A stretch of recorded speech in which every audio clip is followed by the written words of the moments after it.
What's up, everybody? This is Fred Rachani of TSC News. I have right here on the line a very special guest. He is professional wrestling legend Double J Jeff Jarrett, who looks to take the wrestling world by storm with Global Force Wrestling. Jeff, how's it going?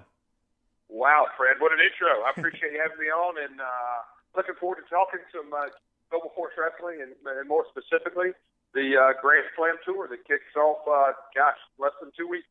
Yeah, man, you got a busy summer and fall ahead of you, and I guess I'll just ask you first here. You did the TNA thing for over 10 years. Very successful with that company. People can say what they want. At the end of the day, it was a company that has provided a national, worldwide platform for people to apply their craft, make a living. You left TNA. You've been in the business God knows how long. Why did you decide to start a brand new wrestling promotion as opposed to say, I don't know, enjoying the family life and just chilling at home? You know what? It's in my blood. It's in my passion. You said I've been in the business only God knows how long. Well, specifically, I'm in my 29th year Wow. of actively being in the business. But my family's been in the business since back in the 1940s. And so my grandmother got in the business, and she didn't wrestle, but she did just about everything besides that. And my dad followed in her footsteps and promoted, and then he wrestled, and then he went back to promoting. And so that's what I did. I started out as a teenager helping different things at shows, concession stands, setting up the ring, ticket taker, ushering, and all sorts of things like that. And then I, got in my active wrestling career, and then, as you stated, launched and founded TNA back in 2002, and now here we are in 2015, and we're about to embark on a really cool grassroots approach, grassroots initiative to spread the word in 2015 about Global Force Wrestling. Well, let's say you and I are stuck in an elevator, and I ask you to give me your pitch on Global Force Wrestling and how it's going to separate itself from WWE, TNA, Ring of Honor, and other wrestling promotions. What would you tell me? And there's two things that probably jump off the page to me in that, all brands nowadays, whether it's the television show The Voice or American Idol or sporting team, social media is such an enormous part of it. We're going to be engaged, not just daily, but almost hourly with our fan base. In the professional wrestling world, the people will tell you what they like. More importantly, they probably tell you what they don't like. And so we're going to be engaged with our fan base, and that's going to be just part of it because we want to put on a brand of professional wrestling that's hard-hitting, very competitive, and that WWE, what they do it better than anybody else. And they're sports entertainment. We're going to be professional wrestling, and the very essence of that is guys getting in the ring and competing. And when I mean that, everyone knows in the world of professional wrestling that it's not a sport. But we do compete, and we compete to have the best move, the best match, to be in the main events, to sell the most merchandise, to sell the most tickets, to get the best reaction. And so there's a real level of competition, and our guys are going to have a strong passion for what they do.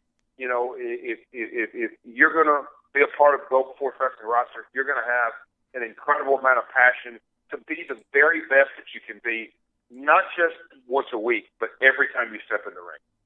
Now, you are embarking on this summer tour with GFW. You, of course, have your first TV tapings on July 24th at the Orleans Arena in Las Vegas, Nevada.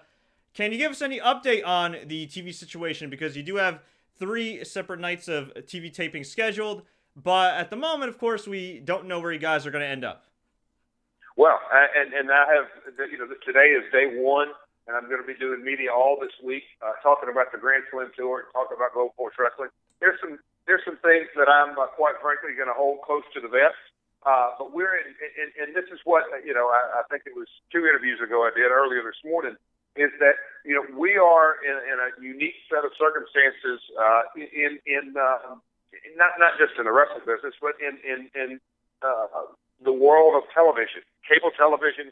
In my opinion, and we've got some industry insiders that couldn't agree more, it's at a real crossroads. And so what we want to do is we're going to go out to Las Vegas and shoot real compelling content. And that's got to be aligned with not just the United States, but globally as well, because we're in discussions with multiple global partners.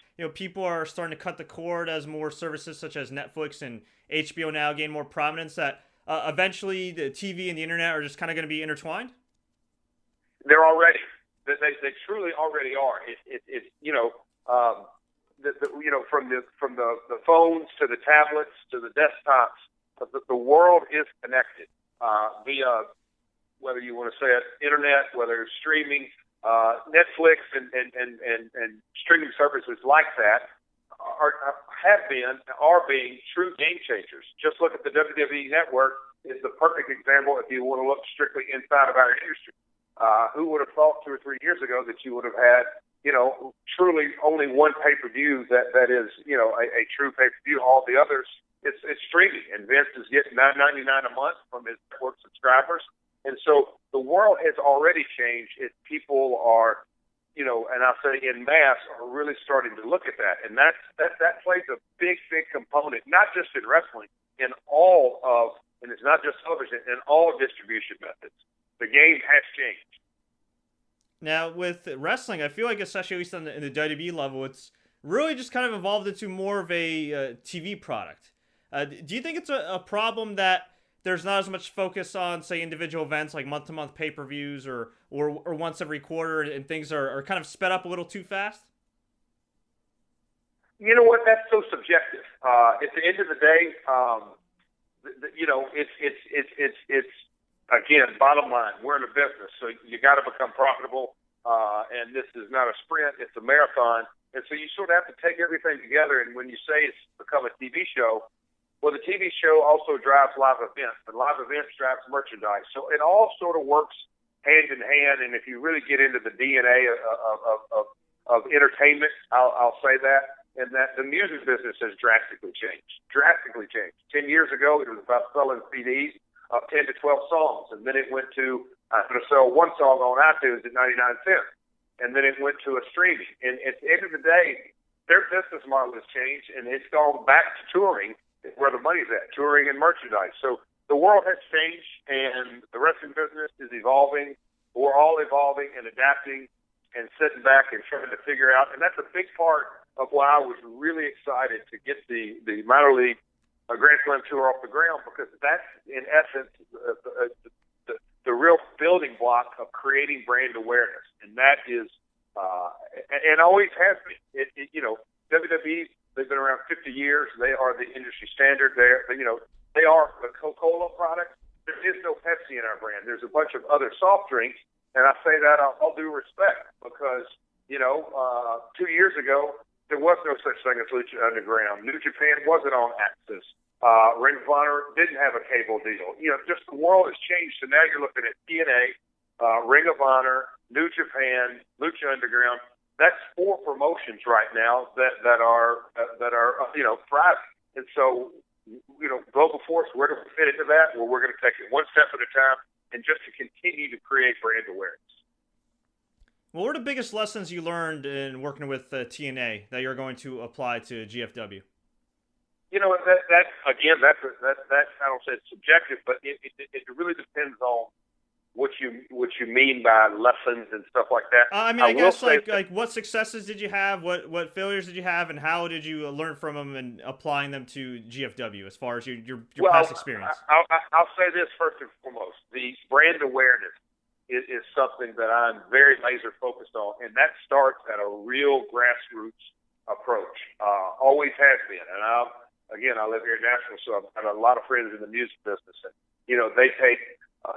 You can call them a bar act, however you want to say it. They take an act and they, that act becomes pretty big in one city, and then they branch out to another couple of cities, and they tour regionally, and then from regionally they take them to a radio, and it's a real building process. Well, professional wrestling is really no different in that you have to have a building block, and you've got to go from A to B, B to C, and C to D. And so, again, it's about creating that brand awareness and what the brand's about. And that's why we're so heavily engaged, on a local level, that we've gone into these cities and partnered with these minor league stadiums and ball teams and begin to create brand awareness with that. And then, social media obviously is instantaneously around the world, and we're highly engaged on that as well. Now, there's a lot of excitement surrounding GFW and, of course, Lucha Underground, which may be renewed for a second season by Univision, and Ring of Honor, which is set to debut on Destination America. It's kind of the opposite right now, unfortunately, with your former company in TNA, which is going through quite a bit right now. We don't know if they're still going to be on TV by the end of September. Just your thoughts on that whole situation, and what advice would you give some of the guys back there? Because obviously, it can't be a great time right now. Well, and I guess the real reality of the situation is me and you and many, many, many others don't really know the actual fact. Although, is it rumor? Is it half rumor? Is it 100% truth? I don't know. If you're asking me for advice, I was in a situation in WCW when you heard rumors, you heard this, you heard that. And what I did back in 2000 or 2001 is I got up every morning and said, I'm going to be the best Jeff Jarrett can be today and do the very best I can for WCW today. And at the end of the day, when you do those two things, you make sure you're doing the best for the wrestling fan, and they're the ones who ultimately put food on your table. And so, if you're asking me for advice, that would be a word of advice. I can't comment on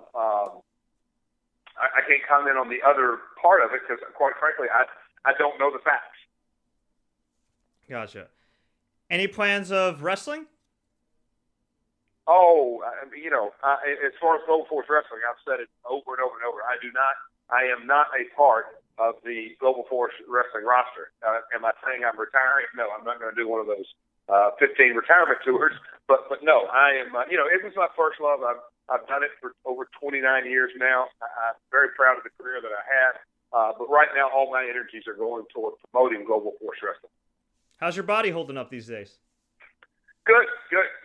Still train 3 or 4 days a week and get cardio done 7 days a week. So I feel like and that keeps my sanity, but also you got to stay healthy to keep your energy level up to do what you got to do.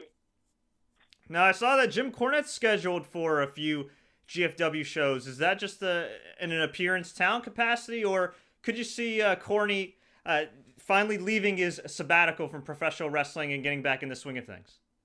Well, it's a step-by-step process. Right now, he's scheduled for a couple of events, and on every Global Force Wrestling show, we're going to have a legend because I know from just wearing a promoter's hat for many years is that wrestling fans want to come out. It's a 3-generation form of entertainment. Grandmas and grandpas can take their grandkids and moms and dads. And so, the grandma or grandpa or the mom or dad, they may remember the legend and be introduced to the new stars and stars of tomorrow. And the kids may have heard about these up-and-comers, and mom and dad may not have heard about it. So we're going to have that mix. And as far as the relationship with me and Jim Cornette, we go back. His mother and my grandmother were best friends for many, many years. And so, there's a long Cornette-Jarrett relationship. My father was very instrumental in getting Jim into the business. And so, but as far as Jim getting him back into the business day to day for Global Force or anybody else, I don't foresee that happening, period, but I may be wrong. Jim Ross has said multiple times on his Ross Report podcast that he firmly believes a lot of promotions such as Ring of Honor, TNA, Lucha Underground, and even international promotions like AAA, New Japan should all try to work together because there's strength in numbers, and at the end of the day, nobody's necessarily going to be WWE overnight or ever. It seems to me that Global Force is really open-minded as far as working with other companies such as AAA and New Japan. Are you looking to form other relationships around the world? Now, I'll echo what you just said with what Jim said. WWE is, arguably 90, 85, 95% market share in the world. And so I believe it's silly. I believe it's juvenile. I believe it doesn't make any sense not to work. And I'm not saying, as quote unquote, you got to get in bed together and marry each other. What I'm saying is have a loose working relationship. And when I can help another promotion or another promotion can help it makes business sense because at the end of the day, it will create more brand awareness for all of the brands, whether it's Lucha Underground, whether it's New Japan, AAA, Ring of Honor, TNA, House of Hardcore, all of the different promotions out there. If I'm going to send a Global Force Wrestling talent to this brand, it's only going to help Global Force, and hopefully it will help them, and vice versa. And so I think it makes a lot of sense in 2015 to have that mindset. There's a lot of excitement, too, from an unlikely place. The MMA audience, excited to hear that Chael Sonnen is joining GFW as a commentator. What's it like working with the bad guy thus far? Chael is what a skill set, what a unique individual with an incredible passion, not just for life but for professional wrestling, and he knows his stuff. And so he's told the story a couple of times, and we have it online in our YouTube channel at GFW YouTube. It is that Chael, he pursued us. He talked to Jim Ross. He got my number, and then we had a healthy text exchange, and then multiple phone calls, and then we arrived at where we're at today, and I couldn't be more excited because Chael, he's an expert analyst for ESPN on MMA, the world that he came from, but he also has a lifelong passion for professional wrestling that goes back into the territory days of Don Owens in Portland, Oregon. Is there any chance that we could see him in the ring down the road? That's TBD. We have agreed that we will address things one at a time. And right now, Chael is focusing on being the very best expert analyst he can be. Awesome. Well, Jeff, I know you got a ton of other interviews to do. We really do appreciate the time. Before we let you go, the floor is yours to tell us all about what's coming up with Global Force Wrestling. Go to globalforcewrestling.com. That has all the latest breaking news and information, anything and everything you want to know about all the live events, the Vegas tapings, and then our social media handles are at GFW Wrestling. It's at GFW Wrestling. So check us out on there. I appreciate the support. And, again, looking forward to speaking to you in the future after we've got a couple of Grand Slams, Vegas tapings under our belt. Awesome. Jeff, thanks so much for your time. Appreciate it.